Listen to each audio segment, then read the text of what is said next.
Saúde a igreja de Deus com a paz do Senhor Jesus, amém? Quem está feliz com Jesus essa noite, ele pode dar uma salva de palmas para Jesus, bem alegre. Graças a Deus. Que bênção. Meus irmãos, louvo a Deus, agradeço ao Senhor pela vida, pelo livramento, por tudo quanto Deus tem nos concedido, pela sua misericórdia, pela oportunidade de que nós estamos juntos na presença de Deus, para que possamos adorá-lo na beleza da sua santidade. Quero lembrar aos meus irmãos que hoje nós estamos encerrando a campanha, por causa da sua fé vai acontecer. Hoje é o encerramento dessa campanha e tenho certeza que se você tiver fé, nessa noite Deus vai mudar a tua vida, vai mudar a tua história. Louva a Deus pela vida de cada um que aqui está. Que Deus possa abençoá-los segundo a sua misericórdia. Meus irmãos, vamos ler a palavra de Deus no segundo livro de Reis, no capítulo de número 4.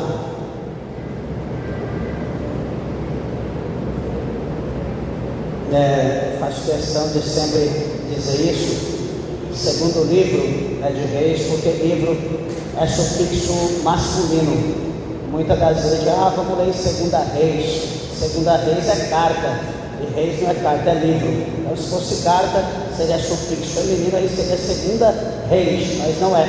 Então, é sufixo masculino, segundo livro de Reis. Amém? Em nome de Jesus Cristo. Capítulo de número 4. Maria, vai lá com a mamãe, por favor, fica quietinha lá, senão depois não vai rolar nada para você. Fica quietinho aí, tá bom? Dando glória. Segundo Reis, capítulo de número 4, para a glória de Deus, e o verso de número 17, diz assim: e concebeu a mulher e deu luz um filho, no tal tempo determinado, segundo o tempo da vida que Eliseu lhe dissera. E crescendo o filho, sucedeu que um dia saiu para seu pai, que estava com os segadores, e disse a seu pai: ai, a minha cabeça, ai, a minha cabeça. Então disse a um moço: leva-o à sua mãe. E ele o tomou e o levou à sua mãe, e esteve sobre os seus joelhos até ao meio-dia e morreu. Amém, meus irmãos? Podeis assentar, desocupe vossas mãos e dê uma salva de palmas bem alegre para Jesus.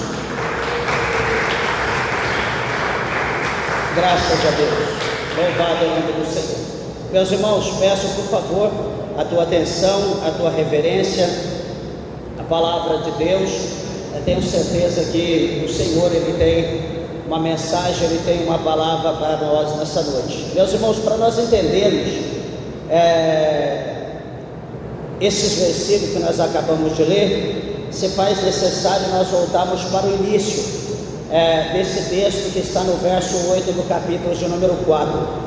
E o que ocorre lá? A Bíblia vai mostrar para nós que uma mulher, que a Bíblia não revela o nome, né, como muitos às vezes dá o nome para a mulher, né, a mulher sunamita, né, como dá o nome também para aquele cego Bartimeu, né, dá o nome de Bartimeu para o cego, lembrando que Bartimeu não é o nome do cego, né, o nome dele a Bíblia não diz, mas Bartimeu é a junção de uma palavra que Bart, né, significa filho, e Timeu é o nome do pai. Então Bartimeu é filho de Timeu.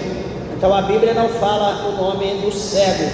E aqui também neste capítulo 4, a partir do verso 8, a Bíblia fala da mulher sunamita. Sunamita por quê? Porque ela é de Sunem, né? Ela não não é o nome dela sunamita. Mas enfim, a Bíblia mostra para nós que essa mulher, como está no verso 8, uma mulher que era grave. O nome grave, não sei se na sua Bíblia está dessa forma, estou vendo aqui ninguém está interessado em acompanhar, muito bom isso, que a gente vai virar presa fácil dos enganadores da Bíblia, da palavra de Deus. E a Bíblia Bíblia fala no verso 8 que essa mulher era a mulher sunamita grave. Aí quando a gente vê o nome grave, não era uma mulher que sofria de um problema, de uma enfermidade, mas grave quer dizer uma mulher rica, uma mulher de poder, uma mulher que tinha autoridade, coisa dessa maneira. E essa mulher, tendo a sua vida financeira definida, sendo uma mulher rica, uma mulher próspera, a Bíblia diz que ela sempre observava quando passava um homem de Deus ali à margem da sua porta, da sua casa, na sua rua. Ela olhava para aquele homem de Deus, sempre ele passava por ali acompanhado com seu moço. Em um determinado dia ela sentiu no coração, ela disse para o seu esposo que aquele homem era um santo homem de Deus. É a primeira vez aqui no livro de Reis que chama um homem de santo, por exemplo, o profeta Eliseu, e chama esse homem de santo, dizendo que ele era um santo homem de Deus. E então essa mulher, ela sente no coração, como ela era uma mulher de posse, de condição, ali próximo da sua casa, fazer ali um quarto, fazer ali um cômodo, para que quando o homem de Deus ele passasse ali novamente, então ele pudesse hospedar na casa daquela mulher, e então ali comer pão na casa dela. Então assim ela fez, construiu ali um cômodo, fez ali um quarto, colocou naquele quarto ali uma cama, colocou ali também uma cadeira, diz a palavra de Deus, e também colocou ali naquele lugar um candeeiro, que era lamparina, para que quando o homem de Deus fosse ali, então ele tivesse uma acomodação, ele tivesse um lugar para ele.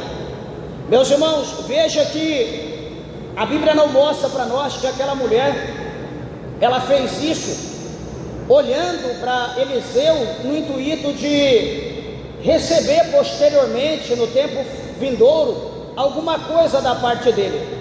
Simplesmente aquela mulher teve uma fé generosa. Ela decidiu pela sua posse fazer um lugar para hospedar o homem de Deus quando ele passasse por ali na sua caminhada, na sua trajetória. Ela então, veja que ela semeia, ela prepara aquela casa para o homem de Deus sem intenção. E o que acontece?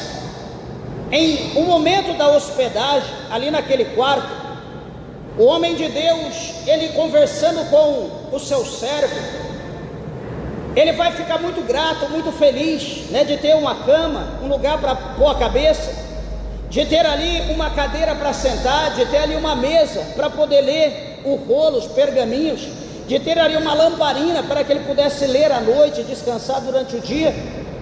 Ele ficou tão feliz, com aquilo, que ele conversa com o seu moço, e ele diz: o que nós podemos fazer, a propósito, o que nós podemos fazer a essa mulher, a essa sunamita que tão generosa, ela tem sido conosco, o que nós podemos fazer por ela?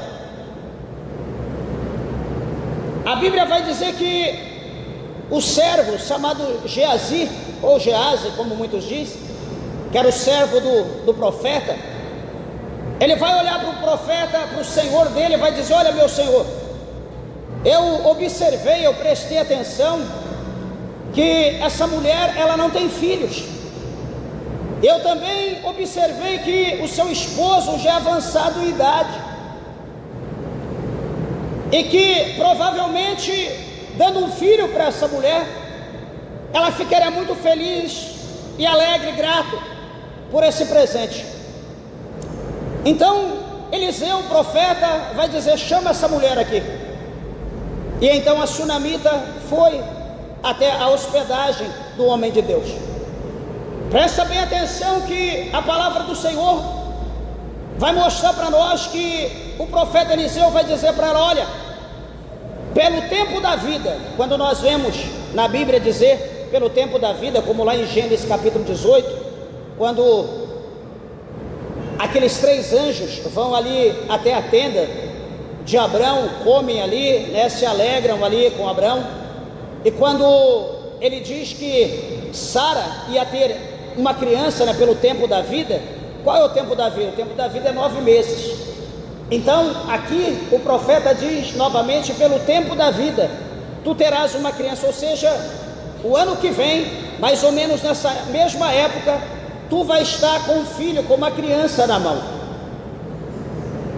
Então, quando ele fala dessa forma, aquela mulher vai olhar para o profeta Eliseu e vai dizer: não fale assim com a tua serva, porque tudo que ela fez para o profeta, ela não fez interessado, ela fez por bondade, ela fez por uma fé, praticando ali as boas obras, hospedando o anjo.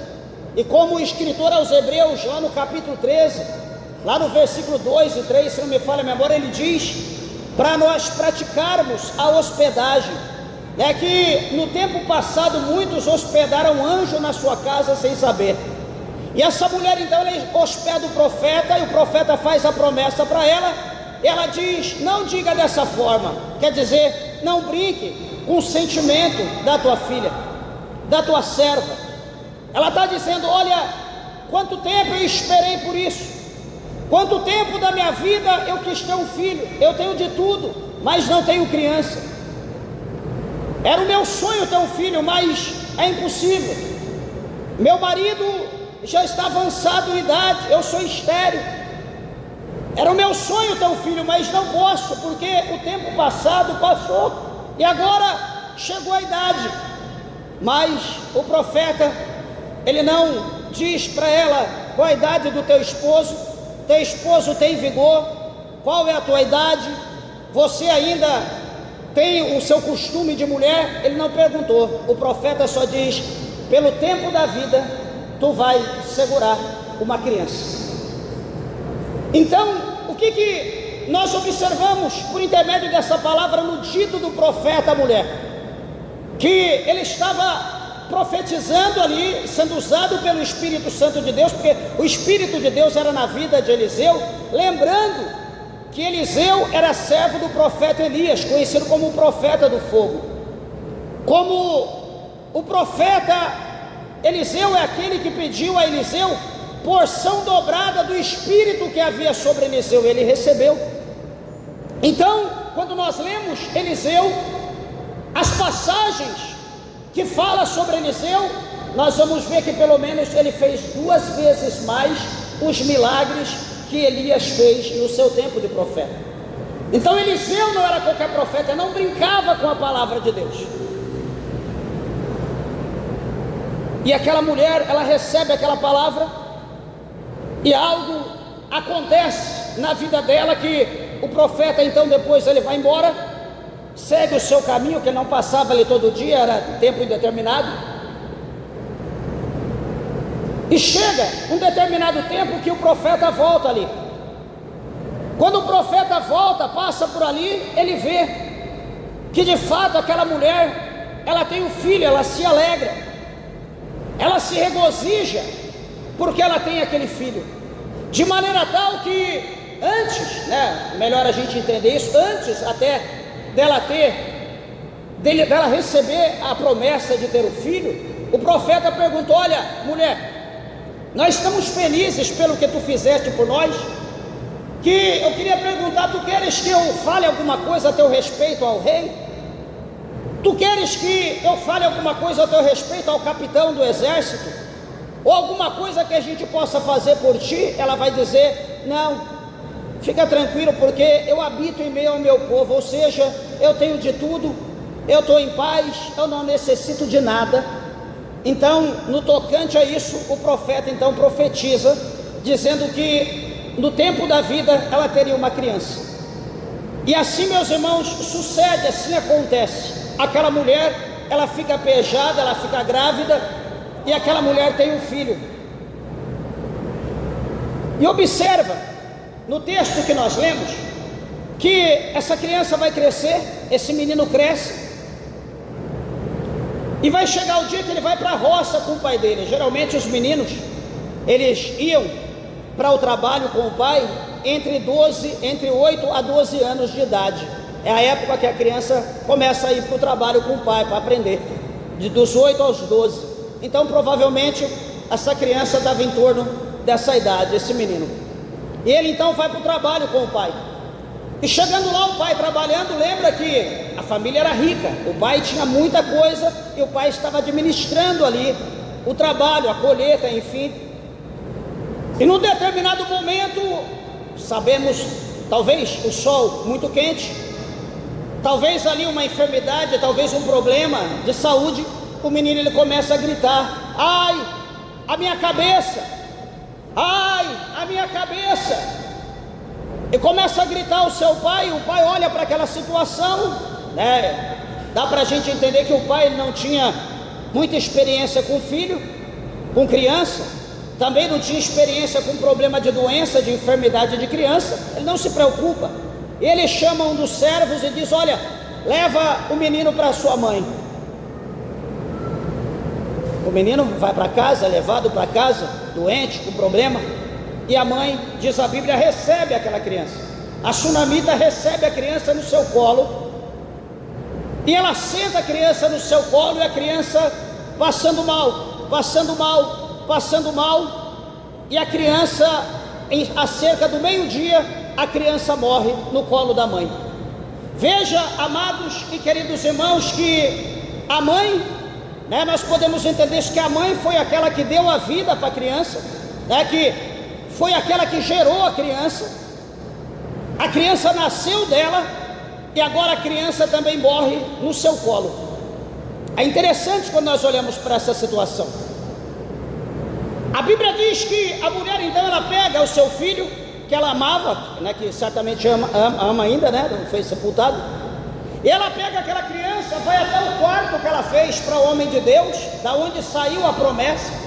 Veja bem, ela pega aquela criança, deita na cama do homem de Deus, tranca a porta, e aquela mulher avisa para o marido e diz para ele: olha, pega aí uma jumenta, pega um moço, arruma a jumenta para mim que eu preciso ir até o homem de Deus. E o homem de Deus diz: o que está acontecendo? Ela diz: vai tudo bem, ou seja, tudo em paz, tudo está em paz. Ou no hebraico diz shalom, está tudo em paz.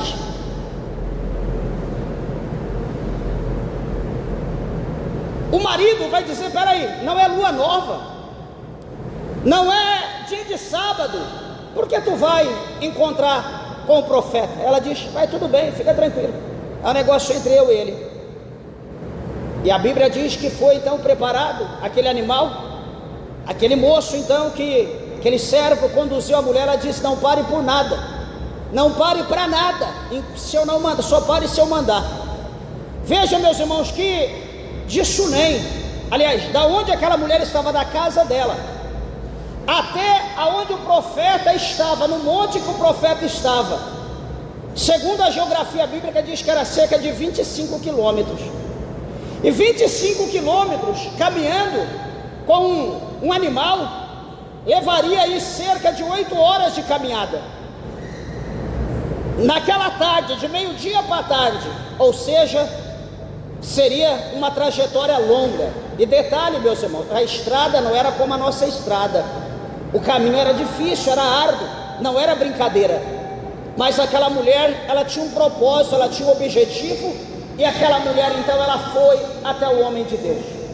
Mas deixa eu dizer algo antes para a igreja, antes para os irmãos, que essa mulher, ela tem uma fé, né, que esse é o tema da nossa pregação hoje, a fé que ressuscita. Eu quero dizer para os irmãos o motivo da fé que ressuscita. Por quê? Porque ela não deixou que a promessa dela fosse sepultada, ela não deixou que a promessa dela fosse colocada no esquife, que é o caixão, e lançado numa sepultura. Aquela mulher, ela recebeu a promessa no quarto, naquela sala. O que ela fez? Ela coloca o filho no mesmo lugar. Aquela mulher, observa que ela não toca trombeta, porque era comum em Israel, quando morria alguma pessoa, era natural todo o processo do embalsamento, todo o processo de colocar perfumes, de embalsamar a pessoa. Era comum chamar pessoas para tocar, pessoas para chorar, pessoas para se compadecer, ou seja, era um evento muito grande, fúnebre.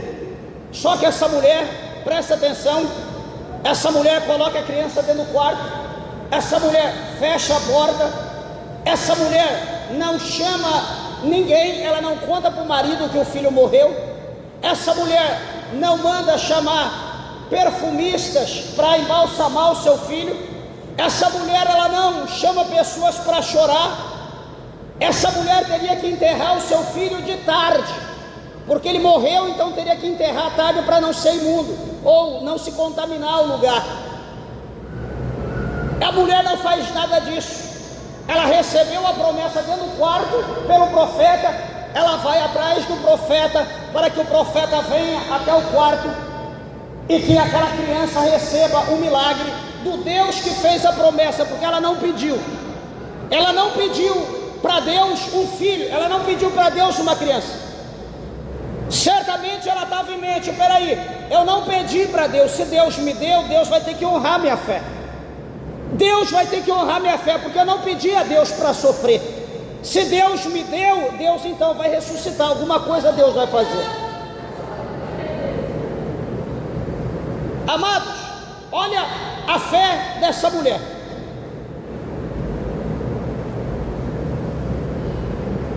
É uma fé que, quando nós lemos o texto, eu li esse texto umas 5 vezes hoje, meditando, e eu observo que quantos de nós, presta atenção, Maria, Maria, hoje você vai entrar no ventre, Maria, pode ter certeza, fica tranquila, você vai ver, todos dizem amém. Meus irmãos, nós observamos que pessoas que têm promessa de Deus, acontece qualquer coisa na sua vida, a pessoa já chora, a pessoa já desanima, a pessoa já retrocede, Deus me deu, agora o que aconteceu, e etc, etc, Deus só me quis fazer sofrer, se eu soubesse que ia ser desse jeito eu não tinha aceitado, Deus está brincando com o meu sentimento, e etc, etc. Igreja, nós sabemos pela Bíblia, pelo livro poético de Jó, que Deus é aquele que dá, mas também é aquele que toma. Nós sabemos que Deus tem poder para isso. Só que entenda uma coisa, que mesmo Deus dando, Deus prova a nossa fé. Deus tirando, Deus também prova a nossa fé. Deixa eu te mostrar isso. A Bíblia mostra no capítulo 12, 13 de Gênesis, que o Senhor Deus, ele faz uma promessa para Abraão. Deus faz uma promessa, Deus fala que vai dar filhos, Deus fala que vai fazer a semente dele, a posteridade dele, ser como areia da praia e como as estrelas dos céus. Ou seja, Deus está prometendo a Abraão que a descendência dele vai ser muito grande. Veja que Abraão está com 75 anos quando Deus chama, Sara está com 65. Passa-se o tempo, Abraão chega com 100 anos, chega a 100, Sara chega com 90. O que Deus vai fazer? Cessou toda a possibilidade da mulher, do homem, agora então entra o recurso de Deus, agora entra a promessa de Deus. E a Bíblia diz em 23, 19, pode olhar na tua Bíblia, 23, 19 de Levítico, aliás, perdão, de número 23, 19, a Bíblia diz que Deus, ele não é o homem para que minta, e nem o filho do homem para que se arrependa. Então, o que Deus diz, Deus ele cumpre, ele não joga a conversa fora. Vai chegar um dia que Isaac, esse filho que nasceu aos 100 anos de Abraão, ele vai estar em termos, média de 13, 15 anos, um jovem adolescente. E a Bíblia vai dizer para nós que o Eterno, o Deus de Israel, chama Abraão e diz: Abraão, ele diz: eis-me aqui, Senhor. E o Senhor diz: Abraão, ofereça para mim, lá no monte, o teu filho, o teu único filho, o teu filho Isaque, aquele que tu amas.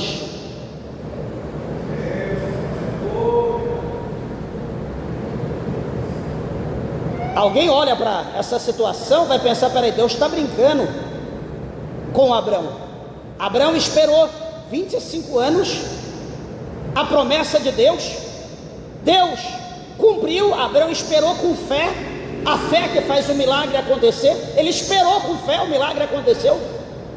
Quando o filho está crescendo, Abraão está feliz, amando o seu filho mais do que até mesmo Sara. Aquele amor, o seu único filho, o herdeiro. O Senhor fala: Abraão, pega o teu filho, o filho que tu amas. Ele podia dizer: Senhor, eu posso oferecer Ismael, o filho que eu tive com a egípcia? Ele nem questiona. Deus diz: o filho que tu ama, o que saiu da tua entranha, e oferece para mim no monte que eu, Deus, te mostrarei. Eu quero que você ofereça ele em sacrifício. Ai, ai, ai. Ó, a segunda vez, Deus provou 25 anos, se ele aguentar esperar. E agora, depois que ele tem o filho que ele ama, Deus agora vai provar se ele tem de fato amor a Deus, se o amor dele é superior a tudo, se ele ama a Deus em primeiro lugar, ou se ele ama o filho em primeiro lugar, ou a esposa em primeiro lugar. E Deus então vai querer ali esquadrinhar ou balizar a fé de Abraão. E quando o Senhor manda ele levar para a montanha que Deus lhe mostraria, Abraão, ele não questiona, Abraão não fala nada, Abraão não conta a sua esposa, simplesmente ele pega os seus animais, arruma os seus animais, prepara eles, pega ali bastante lenha, pega ali a sua faca, pega ali o fogo, pega ali servos, escravos que conduzisse eles, e ele então vai caminhar. A Bíblia diz que Abraão caminha 3 dias, até chegar no monte de Deus, até o Senhor dizer naquele monte, até Deus mostrar o monte de longe. E você sobe lá, e lá eu quero que você ofereça o seu filho. Abraão não questiona, chega ao pé do monte, ele desce ali, coloca os animais, deixa os servos tomando conta de tudo, pega a lenha, pega o cutelo, a faca, pega ali o fogo, pega o menino, pega ali Isaque, o filho que ele ama, o filho da promessa. E quando ele vai sair, ele diz para os seus servos: olha, eu e o moço, nós vamos subir para adorar o Senhor, o nosso Deus, e daqui a pouco nós voltaremos. Aguarde aí, daqui a pouco eu e o moço voltaremos. Por que Abraão está dizendo eu e o moço voltaremos, se o moço ia ser morto, oferecido em sacrifício e queimado? Deus ia sentir o cheiro do sacrifício daquele jovem. Ele diz que ia voltar.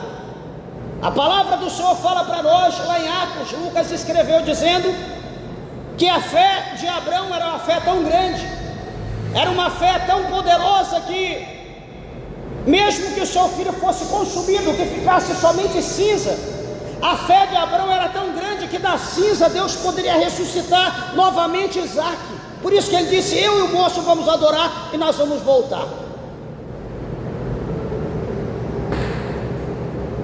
Sobem o monte, e sobem. Quando chega no cume do monte, Abraão prepara o altar. Imagina o coração de Abraão preparando ali as pedras, fazendo o altar, um lugar como esse, preparando ali a altura, a largura, tudo certinho. Coloca ali as partes de baixo, coloca ali toda a lenha, toda a madeira, tudo certinho para colocar o fogo, tudo amarrado, para não ter problema de cair. Prepara tudo, e daqui a pouco o seu filho só observando o mistério.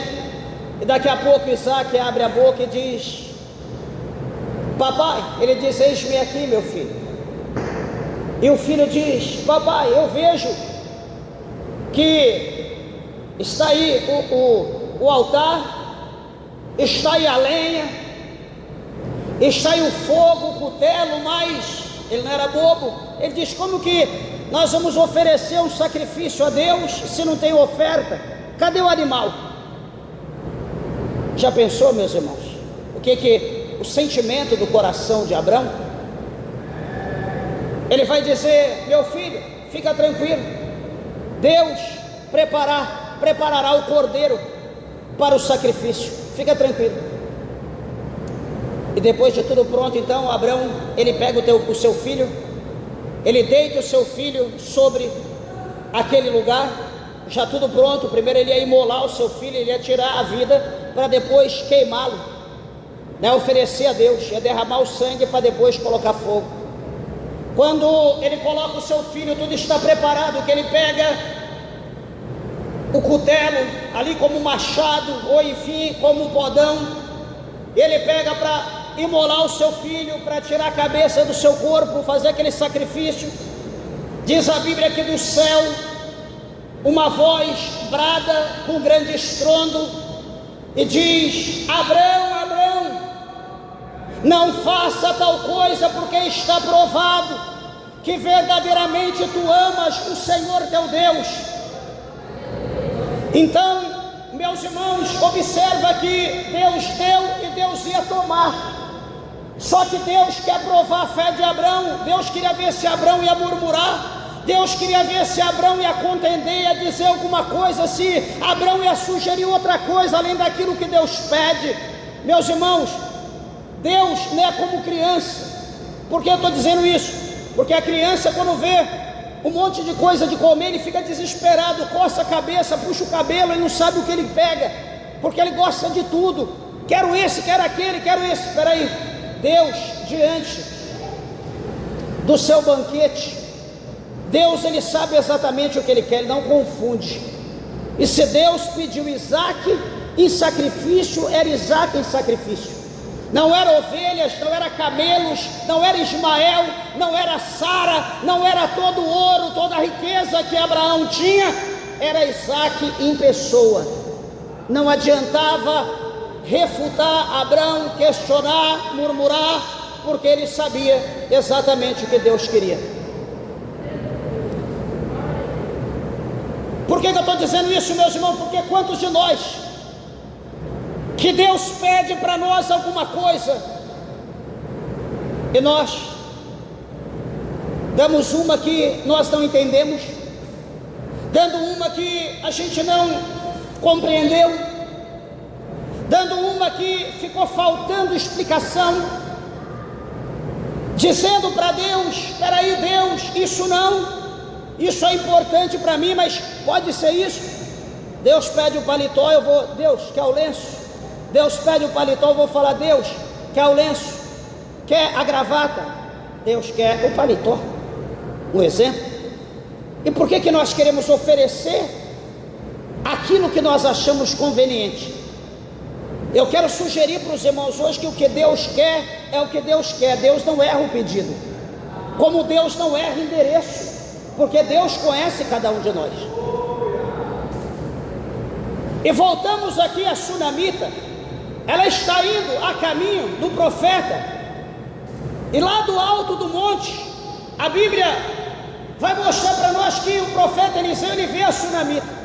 Ele diz para o seu moço: olha lá, e vem a Sunamita, ela vem vindo rápido, desce lá, vê o que ela quer. E o profeta, o servo do profeta desceu, e a Sunamita não deu atenção, foi até o profeta, subiu o monte e se prostrou, agarrou o pé do profeta no sinal de humilhação. Ela se prostra no pé do profeta, ela segura o pé dele, de joelho no chão, com a cabeça no chão, segurando os seus pés, de maneira que o servo do profeta corre, tira, vai tentar tirar ela. O profeta diz: não, deixa ela, porque a sua alma está em fel de amargura. Ela está passando por um processo muito sério e Deus não revelou para mim. Deus me ocultou o processo dessa mulher. que nós entendemos com a fala do profeta Eliseu? Que nem tudo Deus revela, nem tudo Deus fala. E olha que ele era cheio de Deus até o tutano, mas nem tudo Deus falava. E então ela vai dizer: profeta, eu pedi algum filho para ti? Não pediu. Espera aí, e por que então que está acontecendo essa situação comigo? Ela não vai expor que o filho morreu, ela não vai expor que o filho estava doente, mas só pela forma que ela falou, o profeta entendeu. E a Bíblia vai dizer que ele pega então o seu cajado, o seu bastão, e vai entregar na mão de Geazi, vai dizer: Geazi, vai lá, corre lá na casa e passa sobre a criança, passa sobre o moço, sobre a cara dele, sobre a cabeça dele.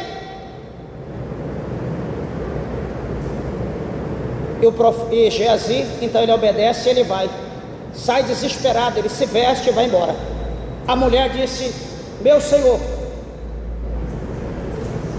eu juro por Deus, ela fala por 2 vezes, eu juro por Deus que eu não te deixarei enquanto tu não for até a minha casa. Porque quem fez a promessa foi o homem de Deus. E veja, meus irmãos, dá para nós entendermos por essa palavra que a unção ela não tem como compartilhar, tem coisa que é pessoal, intransferível. Eu quero que você entenda isso. Quantas pessoas veio aqui? Ô pastor, né, tem uma pessoa que eu conheço, uma irmã, que vinha aqui sempre, e um dia ela pediu para mim que eu desse um pouco de azeite para ela ungir alguém da família ou alguma coisa em casa. Eu disse: minha irmã, eu posso ser sincero? Posso? Pode. Eu abri a Bíblia em Tiago, li para ela, mostrei, expliquei. Falei: ó, só quem é ungido, quem recebe a unção que pode ungir. Quem não recebe a unção de Deus não tem autonomia para isso. Expliquei para ela a situação, ela ficou muito triste, nunca mais ela apareceu aqui na igreja. Sempre ela me vê: ô pastor, qualquer dia eu vou lá. Falei: não, fica em paz, fica firme com Jesus, não tem problema, fica tranquilo. Eu sei que ela ficou triste. Só que unção não se transfere, é coisa pessoal. Quer ver para você entender melhor? Lá no capítulo de número 25 do Evangelho de São Mateus, a Bíblia fala lá acerca das 10 virgens, 5 loucas, 5 prudentes. A Bíblia diz que as prudentes, elas tinham azeite na sua lamparina, tinha azeite de sobra. Todavia, porém, as virgens loucas tinham lamparina, mas não tinha azeite de sobra. E elas estavam esperando o esposo chegar. Só que um determinado dia, uma determinada hora, chegou o horário que todas tosquenejaram, todas bocejaram e todas dormiram. Mas no capítulo 25, no verso 6, a Bíblia diz que à meia-noite ouviu-se um clamor, ouviu-se um toque muito forte, uma buzina muito forte, e no tocante àquela buzina ouviu-se um clamor que dizia: aí vem o esposo, sai-lhe ao encontro. E aquelas virgens se levantam, se arrumam, se preparam para ir ao encontro do esposo. Mas a Bíblia diz que as virgens prudentes tinham azeite, a lamparina das imprudentes, das loucas, não tinham. De maneira que as virgens loucas disseram às prudentes: olha, dai-nos do vosso azeite, porque a nossa lamparina ela se apaga. Veja bem, as que não tinham azeite, pede para as que tinham: olha, dá a nós do vosso azeite, porque a nossa lamparina se apaga. Mas as que tinham azeite, lembra que eu falei que unção, azeite é intransferível? As que tinham azeite, vai olhar para as que não tinham, vai dizer: olha, ide ante aos que vendem e comprai azeite para vós, para que não seja o caso que falte a nós e também a vós. Prudência, Como que eu vou dividir uma coisa que eu posso ter falta daqui a pouco? O que é meu, não tem como eu dividir. Elas então ouviram e foram comprar. Nisso que elas saíram, a Bíblia diz que o esposo veio, e as que tinham azeite entraram para as bodas, e as portas se fecharam, e as que não tinham foram desprezadas, foram descartadas, deletadas. Então azeite não divide, unção não divide, não tem como expandir o azeite, a unção.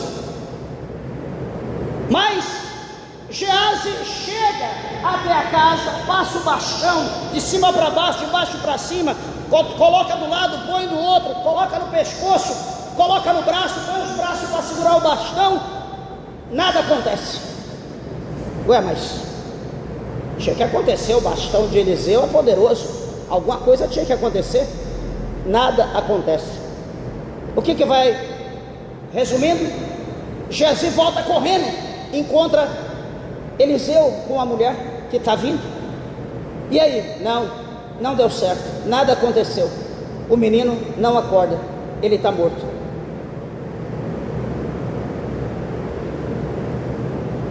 Eliseu, meus irmãos, chega a casa, ele manda todo mundo ficar para fora. Ele deixa Geazi, ele deixa a sunamita, ele vai entrar, ele vai fechar a porta, e vai ficar só ele e o menino. Olha a estratégia da sunamita. Eu não pedi filho, quem quis dar o filho, você sugeriu que Deus desse o filho. Eu não tirei a vida do meu filho, Deus me deu, Deus tirou. Só que eu imagino que não é o tempo do Senhor tirar, que Deus não ia me fazer sofrer à toa. Então, como nesse lugar Deus fez a promessa a mim, Deus me deu por intermédio desse lugar, então nesse lugar Deus vai ressuscitar. Como Deus teve o poder de dar e tirar, Deus tem o poder de devolver de novo. Então ore e faça alguma coisa da tua parte. Eu quero ver o milagre da parte de Deus. Eu quero ver, ou seja, verdadeiramente eu quero ver o testemunho que tu é profeta, que tu é homem de Deus. Eliseu entra, fecha a porta. A Bíblia diz que a primeira coisa que Eliseu vai fazer, o que é? Eliseu vai orar. Pastor, cadê a oração de Eliseu? Por que ele não orou como Elias, lá no Monte Carmelo? Meus irmãos, aqui é um particular. A Bíblia diz, lá em Salmo, em Mateus capítulo 6, a Bíblia diz para nós entrarmos no nosso aposento, no nosso quarto, para nós fechar nossa porta, e para nós orar ao nosso Pai que está em secreto, e Ele ouvirá e nos responderá. Então o profeta Eliseu, ele entra, ele fecha a porta, porque era um particular, era um propósito dele, entre ele e Deus. E Eliseu vai orar. Qual é a oração? É um propósito dele, é um particular entre ele e Deus, e ele vai orar. A Bíblia não relata, não é mencionado a oração de Eliseu. Mas o que ele vai fazer após a oração? Ele vai subir na cama. A Bíblia diz que ele vai deitar sobre o menino, ele vai colocar boca sobre a boca, nariz sobre o nariz, olho sobre o olho, e a mão sobre a mão do menino, e vai ficar deitado para aquecer o menino. E ele fica ali, vai aquecendo o menino. Depois ele sai, desce, e a Bíblia diz que ele vai para um lado, vai para o outro, vai para um lado, vai para o outro. Ele olha para o menino, talvez o menino ali já se mexe, talvez o negócio está incompleto, mas ele quer perfeito. Ele vai e deita de novo sobre o menino, coloca boca com boca, nariz com nariz, olho com olho, mão com mão, e deita, e fica sobre o menino. Tem um significado muito profundo isso. Por quê, meus irmãos? Quem dá a vida é Deus, e ele estava ali como aquele representado por Deus que estava dando a vida novamente para o menino. Porque veja bem que face com face nos faz lembrar de Gênesis, no capítulo de número 2, quando o Senhor ele faz o homem a sua imagem e semelhança, de igual forma.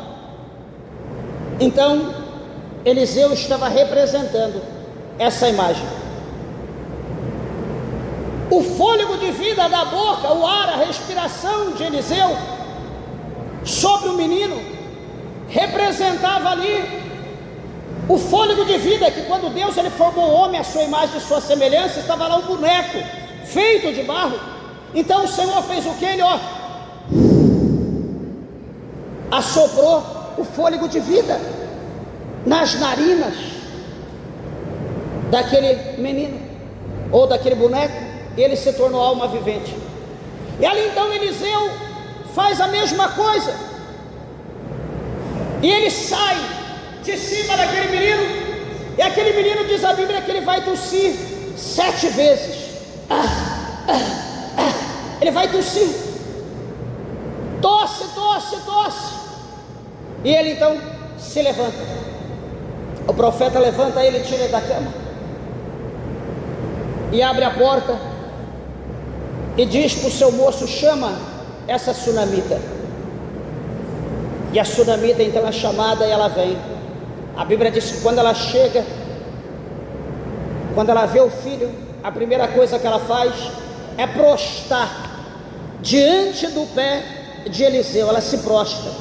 Veja, ela queria a bênção era tudo para ela, o milagre era tudo, o filho era tudo. Só que a Bíblia mostra para nós que antes dela pegar a bênção, antes dela pegar o milagre, antes dela pegar aquilo que ela mais amava, a primeira coisa que ela fez é o que? Se prostrar, exaltar, agradecer, honrar a Deus. Ela não pegou para depois exaltar, primeiro ela exaltou para depois pegar. O que eu entendo com isso, meus irmãos? Que quantos de nós, já disse aqui isso aqui um tempo atrás, vou dizer hoje de novo, se faz necessário. Quantos de nós que fazemos um voto a Deus e dizemos para Deus: Deus, eu vou fazer isso, Deus, eu vou te dar isso se o Senhor fizer isso para mim, se o Senhor fizer eu farei, enquanto o Senhor não fizer eu não farei. É errado isso? Não. Mas vamos filosofar. Teologicamente, essa fala nossa: eu vou fazer um voto para Deus e quando Deus cumprir, quando Deus me der, então eu vou pagar o meu voto. Teologicamente, sabe o que nós estamos fazendo? Nós estamos colocando Deus como nós. Por quê? Porque nós não temos poder, nós não conseguimos, nós somos limitados, a nossa força é pequena, a nossa condição é mínima ou nada. Então, quando nós dizemos: Deus, quando o Senhor fizer, eu farei, nós estamos colocando Deus limitado como nós. E meus irmãos, e Deus não é limitado. A Bíblia diz que Deus ele chama as coisas que não existem como se já fossem. A Bíblia diz que Deus faz tudo aquilo que lhe apraz. Deus não é limitado. Então, se nós confiamos em Deus, que Deus é o nosso Deus, nós vamos fazer um voto ao Senhor, independente do tempo, nós vamos cumprir o voto. Senhor, eu fiz um voto, estou cumprindo, está aqui, porque eu sei que tu és fiel. Paulo falou a Timóteo: olha, mesmo que nós sejamos infiel, Deus permanece fiel, não pode negar a si mesmo. Deus é fiel. Mas, meus irmãos, observa que então a mulher reverencia, exalta, ela pega o filho, ela vai embora feliz, segue a sua vida, vai amar o seu filho, e o profeta Eliseu, Geazi, vai seguir o seu caminho. Essa história traz um exemplo muito grande para nós de vida. Eu quero falar aqui, hoje passei um tempo meditando essa palavra, eu fiz aqui algumas anotações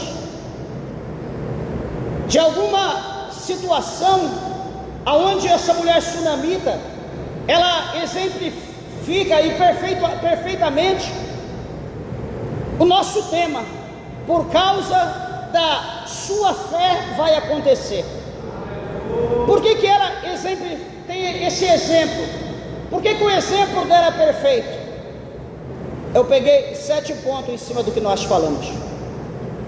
Primeiro ponto: por causa da sua fé generosa. Por que fé generosa? Porque ela recebeu a promessa de ter um filho sem ela pedir a Deus. O que acontece? Primeiro ela fez para Deus, sem pedir, sem intenção, e porque ela fez, porque ela semeou no tempo determinado de Deus, ela recebeu. Talvez a promessa, talvez o mais importante não fora ela ter a promessa de receber o filho, porque ela não tinha filho, ela não sabia como era amar uma criança. Então ela teve o filho, provavelmente ela amou de 8 a 12 anos aquela criança com todo o amor, com toda a força, de toda a sua entranha, e ela perde, é tirado dela aquele amor, aquela criança que ela amava. Então, supostamente, o maior presente que ela recebe de Deus é a ressurreição do seu filho. Então, ou seja, ela semeou.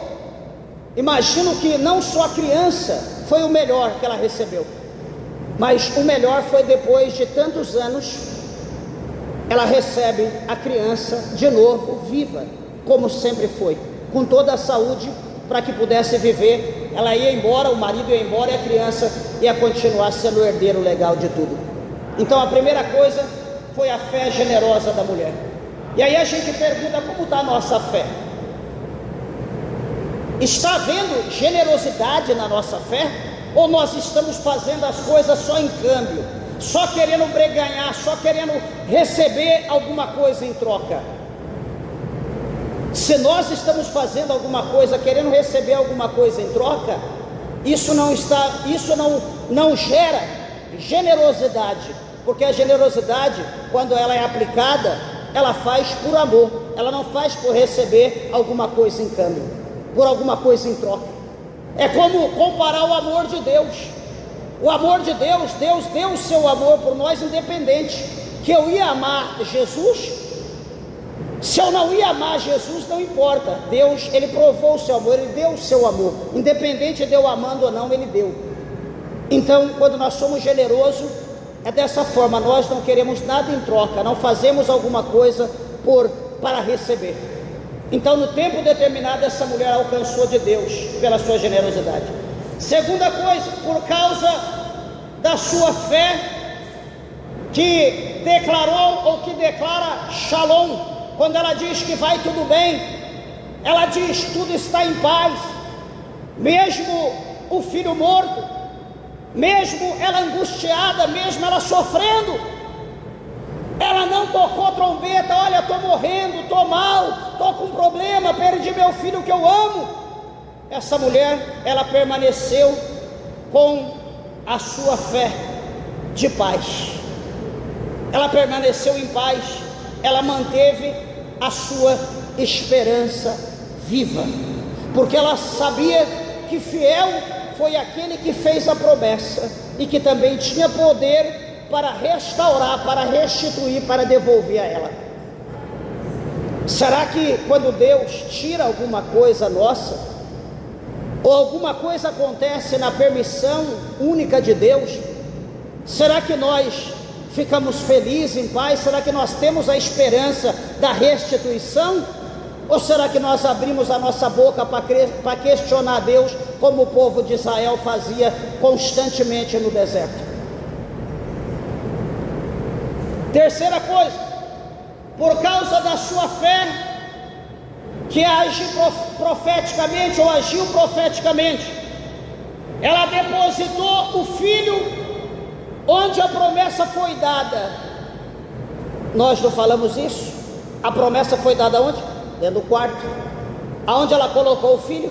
Dentro do quarto.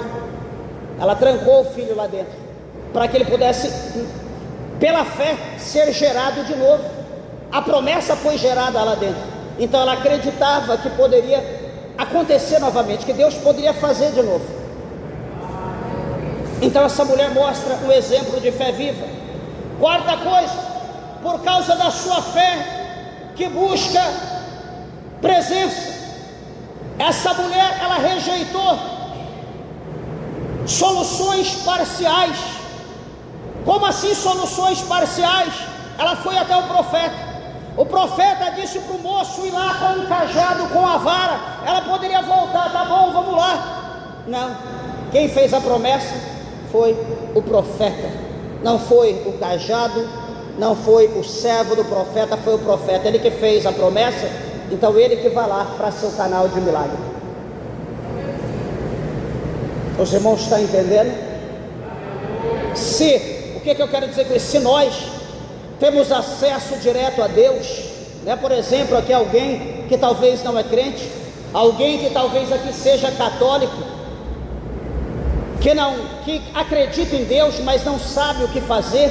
Talvez você tenha pecado. Sabe por quê? Porque a Bíblia diz lá em Mateus que o véu do templo, ele se rasgou de cima a baixo, e a partir de então todos nós temos acesso ao Santo do Santo. Todos nós temos acesso ao Santíssimo, ou seja, todos nós temos acesso a Deus. Então, peraí, se eu tenho acesso a Deus, por que eu vou pegar uma imagem, santo não sei o que, roga por mim, faz isso por mim? Eu estou limitando Deus. Eu estou me tornando como aquele ser que eu estou adorando, que eu estou fazendo a prece. Tem um ídolo lá na minha casa, tem um altar lá, está cheio de imagem, santo não sei o que, são não sei o que lá, vela, cachaça, sal, todo tipo de ritual está ali. Não, eu vou fazer minha prece, porque agora todo esse bando, toda essa organização do inferno aqui vai fazer alguma coisa por mim. Não vai fazer, eles não têm poder. Se você tem acesso direto a Deus, joga tudo fora, manda tudo aquilo para o fogo e começa a buscar o Deus vivo. Entra no teu quarto, faz como o profeta, tranca a tua porta, vai orar, porque o teu Deus que está em secreto, Ele te ouvirá, Ele te responderá. Não aceita coisas que não podem fazer nada pela tua vida. 5, por causa da sua fé que cobra a promessa. A fé dela cobrava a promessa. Ela vai confrontar com o profeta, ela vai dizer: eu juro por Deus, por tudo que é mais sagrado, que eu não vou arredar o pé daqui se tu não for comigo. Tu precisa ir comigo, vai para minha casa, vamos lá, tu que fez a promessa. Mostra o quê? Que ela é perseverante, que ela ia ficar ali enquanto ele não fosse com ela.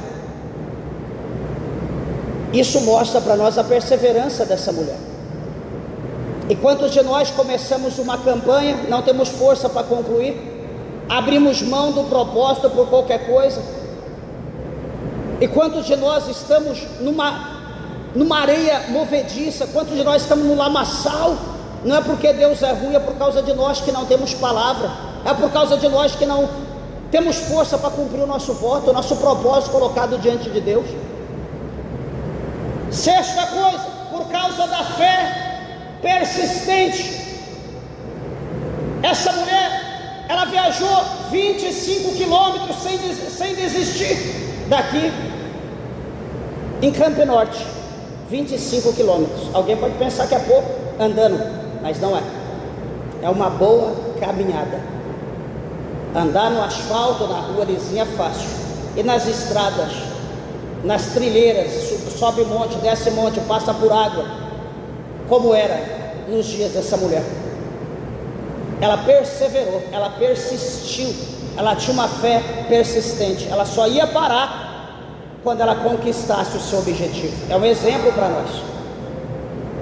E 7, por causa da sua fé adoradora. Por causa da fé adoradora daquela mulher, o que aconteceu? O seu filho foi restituído. Aquilo que estava no seu coração, o seu desejo, foi devolvido. Deus restituiu o seu filho. Meus irmãos, eu quero dizer que Deus, Ele é o mesmo. Deus, Ele não muda. Interessante para nós encerrar, que se a Sunamita ela tivesse preparado o funeral como era de praxe, como era o rito do povo judeu naquela época, ela não teria visto a ressurreição. Você já pensou isso? A criança morreu. Se a criança tivesse morrido, ela tivesse, quer dizer, quando a criança morreu, se ela tivesse chamado o esposo, toda a família, os empregados, todo mundo, vamos sepultar o filho dela teria ressuscitado? Se ela não tivesse corrido atrás, pago todo o preço, houve derramamento de suor, talvez de sangue, perseverança, ida, volta, para alcançar aquilo que estava no coração. Se ela não fosse valente, ela teria o seu filho de volta, ela iria sepultar o filho e ia chorar. Ai, Deus só brincou com o meu sentimento e nunca mais queria saber de Deus. Então, a palavra mostra para nós que mesmo em situação perdida, se nós pôr a fé em prática, Deus pode fazer o negócio acontecer. Veja 4 coisas interessantes. Primeiro, se tivesse aceitado o cajado, quando o profeta disse para o moço ir levar, ela não teria visto o filho vivo. Ela não aceitou o cajado, ela queria o profeta. Segunda coisa, se tivesse desistido na viagem, teria voltado para casa com o filho morto, então sepultaria o seu filho. Se ela fosse até o meio do caminho, o primeiro obstáculo, ela voltasse, mas ela foi até o fim. Terceiro, se não tivesse cobrado a promessa, teria aceitado a tragédia.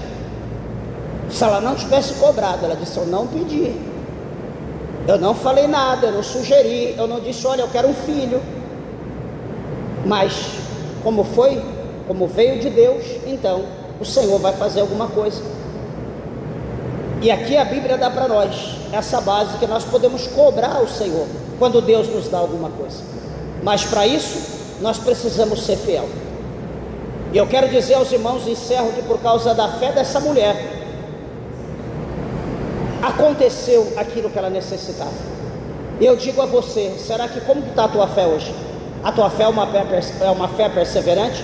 É uma fé que você olha e diz: não, independente da circunstância, eu vou alcançar o milagre, eu vou alcançar o objetivo, porque eu não vou desistir, eu não vou desanimar.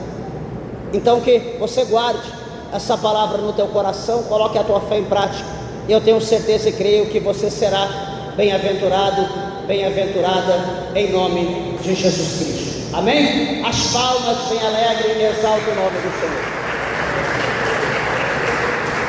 Graças a Deus.